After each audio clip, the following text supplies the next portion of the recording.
Suppose আপনার কাছে একটি শিট রয়েছে এবং এই শিটে অনেকগুলো একই ক্যাটাগরির বিল নাম্বার রয়েছে এবং এই যে বিল নাম্বারগুলো রয়েছে এই বিল নাম্বারের মাঝামাঝি অংশে দুইটি শব্দ চেঞ্জ হবে, মানে পরিবর্তন হবে, ওই দুটি শব্দ ভুল রয়েছে। তো সেক্ষেত্রে আপনি কিভাবে পরিবর্তন করবেন? অনেকেই ফ্ল্যাশ ফিল ব্যবহার করে পরিবর্তন করতে চায়। যেমন ধরেন আমি এখানে ম্যানুয়ালি প্রথমে একটা লিখলাম, লেখার পরে এন্টার দিলাম, দেন আমি যদি এখন কন্ট্রোল ই প্রেস করি তাহলে দেখবেন আমাদের সবগুলোতে বসে গেল। কিন্তু এক্ষেত্রে দেখবেন যে সংখ্যা কিছুটা কিন্তু পরিবর্তন হয়ে যায়, এটা কিন্তু সঠিকভাবে কিন্তু হয় না। তো আরো একটা উপায় রয়েছে যেভাবে মানুষ করে, সেটা হচ্ছে ম্যানুয়ালি ভাবে সবগুলো লিখতে চায়। তো এক্ষেত্রে কিন্তু অনেকটা সময় লেগে যায়। তো আপনি সঠিকভাবে কিভাবে করবেন? তো সঠিকভাবে করার জন্য শুরুতে আপনি একটা ফাংশন টাইপ করবেন। তো সেই ফাংশনটি হচ্ছে, প্রথমে আমি ইকুয়াল লিখলাম, লেখার পরে আমি যেহেতু সংখ্যা পরিবর্তন করতে চাচ্ছি, তো পরিবর্তন করা মানে হচ্ছে রিপ্লেস করা, তাই আমি রিপ্লেস ফাংশনটা এখানে কল করলাম। কল করার পরে রিপ্লেসের যে সিনট্যাক্স রয়েছে সেখানে সে দেখাচ্ছে হচ্ছে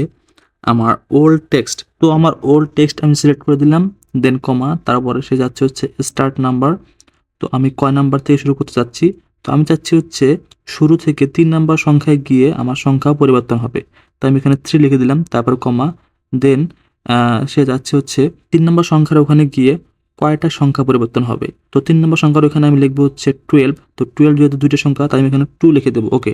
তারপর কমা, দেন 3 নাম্বার ওখানে গিয়ে আমার কি সংখ্যা সে রিপ্লেস করবে? তো সেখানে 12 রিপ্লেস করবে, তাই আমি এখানে 12 লিখে দিলাম, তারপরে ব্র্যাকেট ক্লোজ, দেন এন্টার। দেখেন আমার একদম মাঝখানের ওই সংখ্যাটাই পরিবর্তন হয়ে গেল, বাকি সব ঠিকঠাক।